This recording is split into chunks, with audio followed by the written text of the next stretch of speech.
जय श्री कृष्णा भक्तों। ओम नमो भगवते नारायण। ओम नमो भगवते वासुदेवाय नमः। सनातन धर्म में भाद्रपद मास के शुक्ल पक्ष की एकादशी अत्यंत ही पावन पुण्यदायिनी और मोक्षप्रद मानी गई है। इस तिथि को पर्वतनी एकादशी जैसे पार्द पद्मा या जयंती एकादशी भी कहा जाता है, क्योंकि इसी दिन क्षीर सागर से शेषनाग की सैया पर योग इंद्रा में शयन कर रहे भगवान विष्णु करवट बदलते हैं और सृष्टि के संतुलन के लिए एक नए चरण की ओर अग्रसर होते हैं। यही कारण है कि इस एकादशी का नाम ही परिवर्तनी अर्थात करवट बदलने वाली एकादशी पड़ गया। इस दिन व्रत, उपवास, पूजन और दान करने से सशस्त्र अश्वमेघ यज्ञ और 100 राजसूय यज्ञों के समान पुण्य प्राप्त होता है। इस व्रत की महिमा सुनने और इसका पालन करने से समस्त पाप नष्ट हो जाते हैं और भक्त को मोक्ष की प्राप्ति होती है। इसे जल झूलनी डोल एकादशी भी कहते हैं। झूल झूलनी एकादशी नाम इसलिए पड़ा क्योंकि इस दिन भगवान विष्णु श्री कृष्ण की मूर्ति को झूले अर्थात झूलना भी झूलनी पर बैठाकर शोभा यात्रा निकाली जाती है और मंदिरों घरों में झूला उत्सव मनाया जाता है। इस दिन यशोदा मैया ने भगवान कृष्ण का जलवा पूजन या कुआ पूजन भी किया था, इसलिए इसे डोल गैस भी कहा जाता है। डोल गैस में भगवान को पालकी में बैठाकर उसे नगर में भ्रमण कराते हैं। इसके अलावा ये भी कहा जाता है कि इस दिन माता यशोदा ने भगवान श्री कृष्ण के जलाशय पर जाकर अंग वस्त्र धोए थे, इसी कारण इसे जल झूलनी एकादशी भी कहा जाता है। इसलिए परिवर्तनी एकादशी पर भगवान विष्णु और माता लक्ष्मी समेत माँ यशोदा की पूजा कर सुख शांति की कामना की जाती है। भक्तों, आज की कथा में हम ये भी जानेंगे कि इस बार की द्वादशी क्यों ही खास है। अतः आपसे नरम निवेदन है कि आप सभी श्रद्धा और भक्ति भाव से इस कथा का अंत तक श्रवण अवश्य करें, जिससे हृदय से पवित्र होकर भगवान विष्णु की कृपा के साक्षी बने। प्राचीन काल में महाभारत के युद्ध के बाद जब पांडव राज्य कर रहे थे, तब धर्मराज युधिष्ठिर ने भगवान श्री कृष्ण से निवेदन किया, हे मधुसूदन, आप कृपा करके मुझे भाद्रपद शुक्ल पक्ष की एकादशी का नाम, उसकी विधि, उसकी कथा और उसका महत्व विस्तार से बताइए, ताकि संपूर्ण प्रजा भी उसका पालन कर पुण्य अर्जित कर सके। तब भगवान श्री कृष्ण ने कहा, हे राजन, ये जो एकादशी है वह परम पावन और समस्त पापों को हरने वाली है। इसे परिवर्तनी एकादशी कहते हैं क्योंकि इस दिन से योग इंद्रा में करवट बदलते हैं। देवता इस दिन उत्सव मनाते हैं, ऋषि मुनि व्रत करते हैं और ये व्रत करने वाला मनुष्य जन्म मरण के चक्कर से छूटकर परम धाम को प्राप्त करता है। इसके बाद श्री कृष्ण ने कथा कहना आरंभ किया और युधिष्ठिर सहित पांडव अत्यंत ध्यान पूर्वक सुनने लगे। कथा इस प्रकार है। त्रेता युग में एक महान प्रतापी बलवान और धर्मराज राजा बलि हुआ करता था, जो महर्षि भृगु के वंश में उत्पन्न हुआ था। उनका नाम ही बलि पड़ा क्योंकि वह दान, बल, भक्ति और सत्य की मूर्ति समान स्वरूप था। राजा बलि ने अपने पराक्रम से तीनों लोकों पर अधिकार कर लिया था। वे भगवान विष्णु का परम भगत था, परंतु उनकी शक्ति और यज्ञों के प्रभाव से देवता अत्यंत विचलित हो उठे। स्वर्गलोक खो बैठने पर वे सभी इंद्र के नेतृत्व में ब्रह्मा जी के पास गए और प्रार्थना करने लगे। ब्रह्मा जी ने देवताओं को लेकर भगवान विष्णु की शरण ली और कहा, हे जगत पालक, हे नारायण, हे असुर राज बलि दानवीर है, धर्मात्मा है, परंतु उसने अपने यज्ञों और पराक्रम से देवताओं का राज्य छीन लिया है। आप ही हमें इसका समाधान बताइए। भगवान विष्णु ने मुस्कुराते हुए कहा, हे देवताओं, बलि वास्तव में अत्यंत दानी और धर्मनिष्ठ है, इसलिए उसे छल या युद्ध से हराना उचित नहीं है। मैं वानव रूप में अवतार लेकर उससे दान में 3 पग भूमि मांगूंगा और इसी प्रकार उसे समस्त लोगों को पुण्य प्राप्त कर तुम्हें प्रदान करूंगा। कुछ ही समय बाद भगवान विष्णु वामन अवतार लिया और महर्षि कश्यप तथा अदिति के पुत्र के रूप में प्रकट होकर बालक का रूप धारण किया। उनकी कांति युक्त स्वरूप, करुणामय नेत्र और तपस्वी का वेश देखकर लोग अभिभूत हो उठे। वामन भगवान ने कमंडल और दंड धारण किया और वे राजा बलि के यज्ञ में पहुंचे। वहां असंख्य ऋषि मुनि ब्राह्मण और असुर एकत्रित थे। राजा बलि उस समय यज्ञ कर रहा था और वह सबको दान दे रहा था। वामन को देखकर उसने सम्मान पूर्वक आसन दिया और कहा, हे ब्राह्मण कुमार, आप कौन हो, क्या चाहते हो, कृपा करके आप परिचय दीजिए। मैं आपका यथाशक्ति दान देने के लिए तत्पर हूँ। भगवान वामन ने मधुर स्वर में कहा, हे दानवीर बलि, मैं एक ब्राह्मण बालक हूँ। मुझे आपसे केवल 3 पग भूमि चाहिए ताकि मैं उसमें अपनी तपस्या करके कुटिया बना सकूं। राजा बलि ने हंसते हुए कहा, हे कुमार, आप मुझसे सोना, रतन, गज, अश्व, नगरी या राज्य मांग सकते हैं, लेकिन आप तो केवल 3 पग भूमि ही मांग रहे हैं। यह तो बहुत ही तुच्छ वर है। वामन ने उत्तर दिया, हे बलि, जो व्यक्ति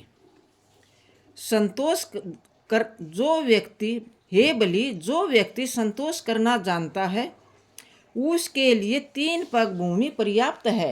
लोभ करने से मनुष्य कभी तृप्त नहीं होता। बलि ने गंभीरता से ये वचन सुना और दान देने का संकल्प लिया। तभी उसके गुरु शुक्राचार्य ने उसे रोका और कहा, हे बलि, ये कोई सामान्य ब्राह्मण बालक नहीं है, ये स्वयं भगवान विष्णु हैं, जो देवताओं के हित के लिए वामन रूप में आए हैं। यदि तुमने इसे भूमि दान दी तो तुम्हारा सब कुछ चला जाएगा। लेकिन बलि धर्मनिष्ठ और वचन का पालन करने वाला था। उसने कहा, हे गुरुदेव, यदि ये स्वयं भगवान विष्णु हैं तो इससे बड़ा सौभाग्य और क्या होगा कि मैं उन्हें दान दे सकूं।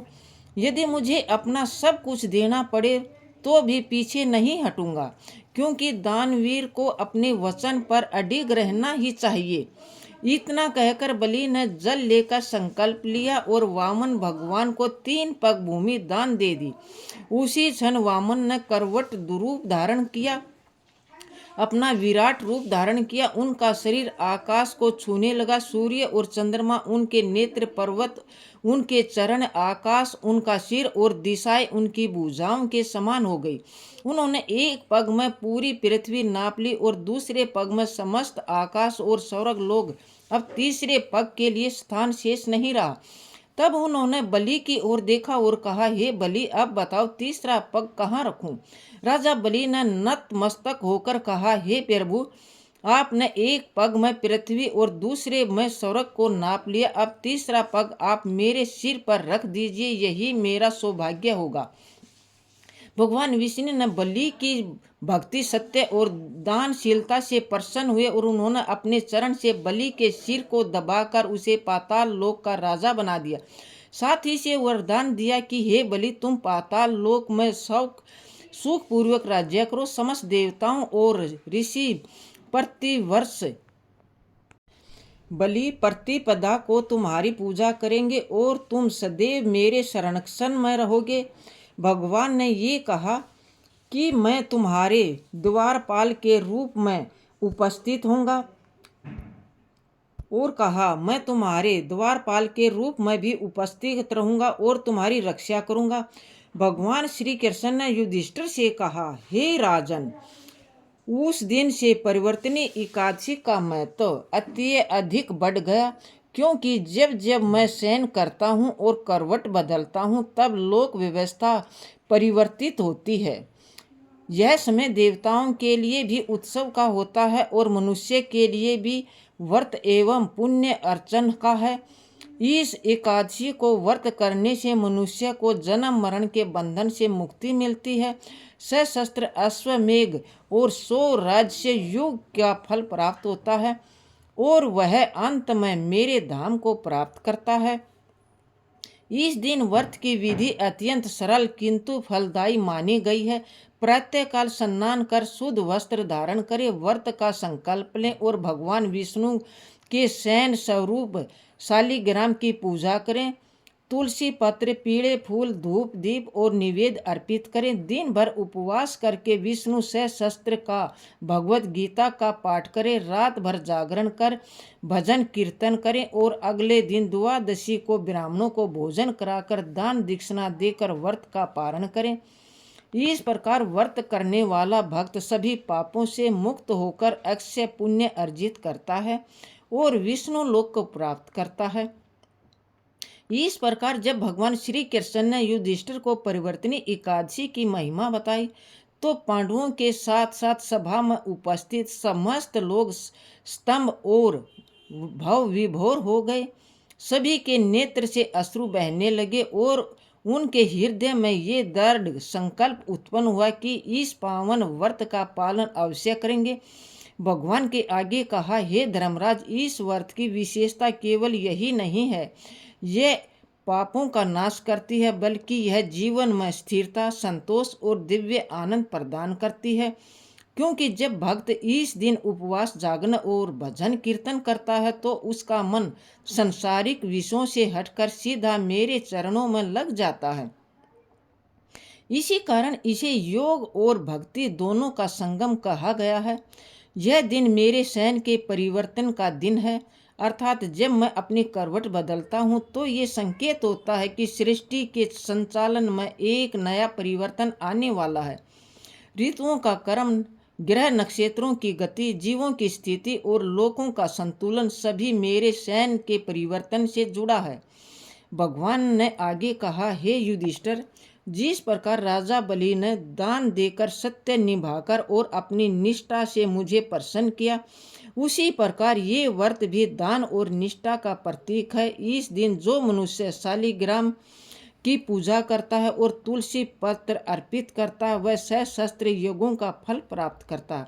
यदि कोई व्यक्ति इस दिन गंगा जल से स्नान करके पीले वस्त्र धारण करता है और रात्रि को दीप दान करता है तो उसके जीवन में अज्ञान का अंधकार मिट जाता है और ज्ञान का प्रकाश फैल जाता है। जो व्यक्ति इस दिन गाय को घास, अन्न या जल देता है वह पुण्य का भागी बनता है। यहाँ तक कि इस दिन केवल एक बार भोजन करने वाला या फलाहार करने वाला भी अक्षय पुण्य का अधिकारी होता है।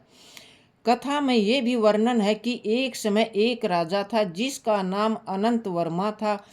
उसने दिन भर कथा में ये भी वर्णन है कि एक समय एक राजा था जिसका नाम अंत वर्मा था। उसने जीवन भर अनेक पाप किए, लेकिन जब मृत्यु समीप आई तो वह अत्यंत चिंतित हुआ। उसे लगा कि अब नरक ही मिलेगा। तभी उसके दरबार में एक महात्मा आए और बोले, हे राजन, यदि तुम अपनी आत्मा को शुद्ध करना चाहते हो तो भाद्रपद शुक्ल पक्ष की परिवर्तनी एकादशी का व्रत करो और रात्रि भर भगवान का नाम स्मरण करो। राजा ने वैसे ही किया। उसने उपवास किया, तुलसी दल से भगवान की पूजा की और रात्रि भर जागरण किया। उसके भीतर का अंधकार दूर हो गया। मृत्यु के बाद यमदूत उसे लेने आए, परंतु तभी विष्णुदत्त प्रकट हुए और उसे विष्णु लोक ले गए। ये देखकर यमदूत भी स्तंभ रह गए कि एक दिन के व्रत ने कैसे जीवन भर के पाप नष्ट कर दिए। इसलिए इस व्रत को मोक्षदायिनी कहा गया है। इसके अतिरिक्त शास्त्रों में वर्णन है कि इस दिन जो भी पुण्य कर्म किए जाते हैं उसका फल अनंत गुना बढ़ जाता है। जैसे कि किसी गरीब को अन्नदान करना, गो सेवा करना, जल से प्याऊ लगाना, वस्त्र दान करना या ब्राह्मण को दक्षिणा देना, ये सब कार्य व्यक्ति को स्वर्गलोक की ओर ले जाते हैं। यहाँ तक कि केवल भगवान विष्णु का स्मरण करने वाला भी इस दिन महान पुण्य अर्जित करता है। ये व्रत केवल मनुष्य के लिए ही नहीं बल्कि देवताओं के लिए भी महत्वपूर्ण है, क्योंकि देवगण भी इस दिन उत्सव मनाते हैं और भगवान की स्तुति करते हैं। हे राजन, इस एकादशी का एक और रहस्य है कि जब भगवान विष्णु क्षीर सागर में शयन करते हैं तब देवता, असुर और समस्त लोक के श्वास प्रवास से संचलित होते हैं। जब वे करवट बदलते हैं तो मानो समस्त ब्रह्मांड में एक नई ऊर्जा का संचार होता है। धरती पर ऋतुओं का संतुलन होता है, आकाश में नक्षत्रों की दिशा बदलती है और जीव जगत में नई चेतना आती है। इसलिए इस दिन को ब्रह्मांडीय ऊर्जा का दिन भी कहा गया है। जब भक्त उपवास करता है तो उसका मन इस दिव्य ऊर्जा से जुड़ता है और उसकी आत्मा शुद्ध होकर परमात्मा के समीप पहुंचती है। श्री कृष्ण ने युधिष्ठिर से कहा, जो मनुष्य इस एकादशी का व्रत नहीं करता वह मानो अपने जीवन के सबसे बड़े अवसर को खो देता है, क्योंकि ये व्रत जीवन में सात्विक संतोष और दिव्य आनंद का संचार करता है। ये केवल पाप हार नहीं बल्कि धर्म, अर्थ, काम और मोक्ष चारों पुरुषार्थ देने वाला है। इसलिए हे धर्मराज, तुम और तुम्हारे सभी भाई इस व्रत का पालन अवश्य करें। ऐसा करने से तुम्हें युद्ध में विजय, राज्य की स्थिरता और अंत में मोक्ष प्राप्त होगा। युधिष्ठिर ने विनम्रता पूर्वक कहा, हे प्रभु, आपने इस एकादशी की महिमा सुनाकर हमारा जीवन कृतार्थ कर दिया। अब हम सब मिलकर इस व्रत का पालन करेंगे और प्रजा को भी इसके लिए प्रेरित करेंगे। इस प्रकार सभा में उपस्थित सभी लोग आनंद से भर गए और उन्होंने जय श्री हरि जय जय घोष किया। आकाश से पुष्प वर्षा होने लगी और समस्त लोकों में ये संदेश फैल गया कि परिवर्तनी एकादशी का व्रत समस्त पापों को हरने वाला और मोक्ष प्रदान करने वाला है। ओम नमो नारायण। भक्तों, अब आइए सुनते हैं एकादशी की दूसरी कहानी। एक समय की बात है, एक गांव में एक आदमी रहता था जिसका नाम विराट था। उसकी नई नई शादी हुई थी। शादी के बाद वह पहली बार अपनी पत्नी को लेने अपने ससुराल जा रहा था। वह अच्छे से नए वस्त्र पहनकर तैयार होकर ससुराल के लिए रवाना होता है। रास्ते में उसने देखा कि तालाब में एक गाय पानी पीने उतरती है। वह गाय अपनी प्यास को बुझा लेती है लेकिन तालाब से बाहर नहीं निकल पाती। विराट को वहां देख गाय उसे बोली, अरे मुसाफिर, मुझे इस दलदल से बाहर निकाल दे। विराट बोला, अरे नहीं नहीं नहीं माता, मेरे कपड़े गंदे हो जाएंगे। मैं पहली बार अपनी पत्नी को लेने ससुराल जा रहा हूँ। गाय बोली, मूर्ख, आज ग्यास एकादशी है, इसे पुण्य फल मिलेगा। मैं तुझे वरदान दूंगी, तेरी 7 पीढ़ियां तर जाएंगी। लेकिन विराट नहीं माना। नाराज होकर गाय बोली, अगर तू मुझे नहीं निकालेगा तो मैं तुझे श्राप दे दूंगी। जा, अब से 8 पहर बाद गधा बन जाएगा। विराट डर गया और अब गाय से माफी मांगने लगा, लेकिन तब तक गाय तालाब में पूरी तरह से डूब गई थी। यह देख विराट उदास हो गया और उदास मन से ही ससुराल पहुंचा। जवाई को देखकर ससुराल में सभी बहुत खुश हुए, लेकिन जाते ही उसे रट पकड़ ली। मेरी पत्नी को विदा कर दो, हमें जाना है, हमें अभी जाना है। सबसे न मिन्नतें करी, जमाई जी एक दिन तो रुक जाओ, लेकिन वह नहीं माना। तब उसकी पत्नी बोली, सब इतना कह रहे हैं, आप रुकते क्यों नहीं? तब विराट ने शराब की सारी बात बता दी। उसकी पत्नी तुरंत उसके साथ वापस घर की ओर चल दी। 8 पहर के बाद विराट गधा बन जाता है। उसकी पत्नी उसे घर में लेकर बैठी रही। इस तरह कई दिन बीत गए। जब घर में अन्न धन कुछ नहीं बचा तो वह अपनी पत्नी से बोला, तुम मुझे लेकर मजदूरी करने चलो। तब वह दोनों नगर के राजा के यहाँ मजदूरी करने पहुँचे। राजा के कुएं की खुदाई का काम चल रहा था। उसकी पत्नी अपने सिर पर मिट्टी रखकर मिट्टी फेंकने जाती। सभी मजदूर उसे देखकर बोले, अरे बहन, जब तेरे पास गधा है तो इस पर बोझ रखकर क्यों नहीं ढोती, क्यों बोझ उठाती हो? पर वह कुछ नहीं बोली। दूर से राजा भी ये सब देख रहा था। एक दिन राजा ने उससे पूछा, तुम्हारे पास गधा है तो तुम क्यों नहीं उठाती? तब वह बोली, महाराज, ये गधा नहीं, मेरे पति हैं, इनकी गाय का श्राप लगा है। उस राजा ने सारी बात बता दी। क्यों बोझ उठाती हो? वह कुछ नहीं बोली। दूर से राजा सब कुछ देख रहा था। ये सब देख रहा था। एक दिन राजा ने उससे पूछा, तुम्हारे पास गधा है तो तुम क्यों उठाती हो बोझ? तब वह बोली, महाराज ये गधा नहीं है, मेरे पति हैं, इन्हें गाय का श्राप लगा है। वह बोली, महाराज ये गधा नहीं, मेरे पति हैं, इनकी गाय का श्राप लगा है। उसने राजा को सारी बात बता दी। राजा ने पंडित को बुलवाकर इसका हल पूछा। तब वह बोला, राजा जी इसका एक ही हल है। जिस व्यक्ति ने अपने जीवन काल में 101 ग्यास करी हो और उसका फल वह गधे को दे दे तो वह मानव बन सकता है। राजा ने पूरी नगरी में ऐलान करवा दिया कि जिसने भी 101 ग्यास करी हैं, अगर वह अपनी ग्यास का फल दे दे है तो राजा उसे अपना आधा राज्य दे देगा। लेकिन पूरी नगरी में कोई भी ऐसा नहीं था जिसने 101 ग्यास करी हो। किसी ने 10, किसी ने 11 तो किसी ने 21 करी थी। तब बुढ़िया माई आई और बोली, राजा मैंने पूरी 101 ग्यास करी है।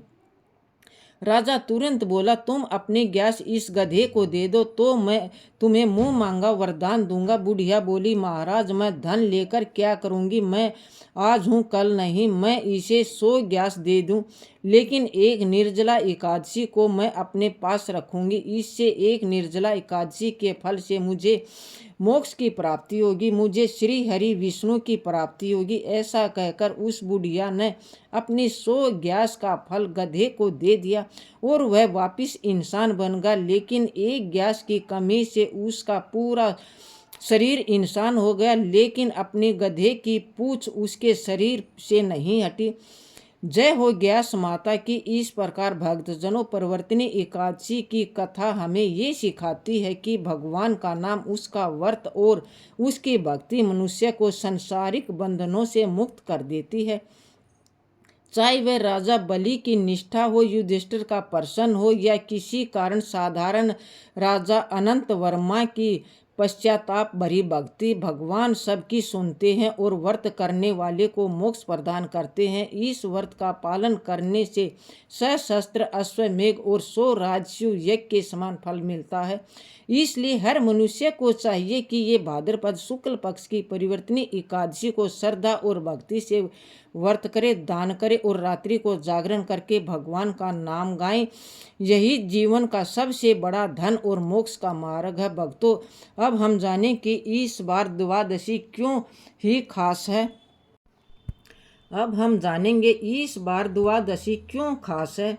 वामन द्वादशी, जिसे वामन द्वादशी के नाम से भी जाना जाता है, भगवान विष्णु के वामन अवतार के जन्म उत्सव के रूप में भाद्रपद भादो माह के शुक्ल पक्ष की द्वादशी तिथि को मनाई जाती है। इस दिन भक्तगण भगवान श्री हरि विष्णु का व्रत करते हैं, विष्णु के वामन रूप की पूजा करते हैं, जिससे जीवन में सुख समृद्धि, शत्रुओं का नाश और आत्मविश्वास में वृद्धि होती है। वामन द्वादशी वर्ष में 2 बार मनाई जाती है, भाद्र माह के शुक्ल पक्ष की द्वादशी तिथि पर और चैत्र माह के शुक्ल पक्ष की द्वादशी तिथि पर। वामन का जन्म महर्षि कश्यप और उनकी पत्नी आदित्य से यहाँ हुआ था। आदित्य के पुत्रों को आदित्य कहा जाता है और वामन सबसे छोटे आदित्य थे। आदित्यों में से एक इंद्र दैत्य बलि, जो दैत्यों के राजा थे, से पराजित हुए थे। द्वादशी तिथि हिंदू धर्म में अत्यंत शुभ और महत्वपूर्ण मानी जाती है, क्योंकि ये भगवान विष्णु को प्रिय है और इस दिन उनकी पूजा करने से सुख समृद्धि बढ़ती है, पाप दोष दूर होते हैं और सभी मनोकामनाएं पूर्ण होती हैं। इस तिथि पर भगवान विष्णु के विभिन्न स्वरूपों जैसे 11 आदित्यों या नरसिंह की पूजा, तुलसी पत्र चढ़ाकर अभिषेक करना, जरूरतमंदों को अन्नदान करना और पीले चावल खाना शुभ माना जाता है, जिससे सम्मान, प्रसिद्धि और आत्म विश्वास लाभ मिलता है। भगवान विष्णु की कृपा। द्वादशी तिथि पर भगवान विष्णु की पूजा करने से जीवन में सुख समृद्धि आती है। और मोक्ष की प्राप्ति होती है, पापों का नाश होता है। इस तिथि पर विष्णु भगवान और दान पुण्य करने से जाने अनजाने में हुए सभी पाप और दोष समाप्त हो जाते हैं। समृद्धि और सफलता द्वादशी तिथि को सिद्धि काली और जया भी कहते हैं, जो हर कार्य में सफलता और जीवन में सचुरता लाती है।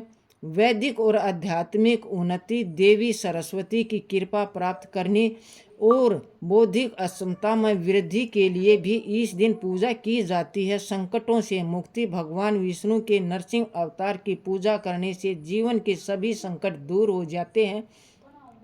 संतान सुख, विशेष द्वादशी व्रत जैसे उत्सव द्वादशी या मदन द्वादशी संतान की रक्षा या संतान सुख प्राप्ति करने के लिए किए जाते हैं। पूजा विधि और उपाय: शंख में दूध और गंगा जल भरकर भगवान विष्णु की मूर्ति का अभिषेक करें और तुलसी पत्र चढ़ाएं। दान पुण्य: इस दिन ब्राह्मणों को भोजन कराएं या जरूरतमंदों को अन्नदान करें। अन्न का सेवन: द्वादशी के दिन चावल खाना शुभ माना जाता है, खासकर पीले चावल खाने से भगवान विष्णु की कृपा मिलती है।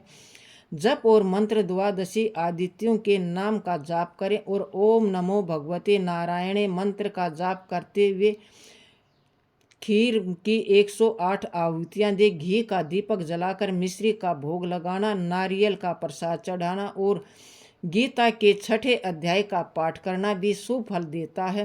प्रेम से बोलिए जय श्री हरि विष्णु एकादशी माता की जय। ऐसा ही और भी रोचक और आध्यात्मिक वीडियो के लिए चैनल को सब्सक्राइब कर लें। दोस्तों, आपको ये कथा कैसी लगी कृपया कमेंट करके ज़रूर बताइए। वीडियो पसंद आया हो तो लाइक करें और अपने दोस्तों के साथ शेयर करें। कमेंट बॉक्स में जय श्री कृष्णा लिखना ना भूलें।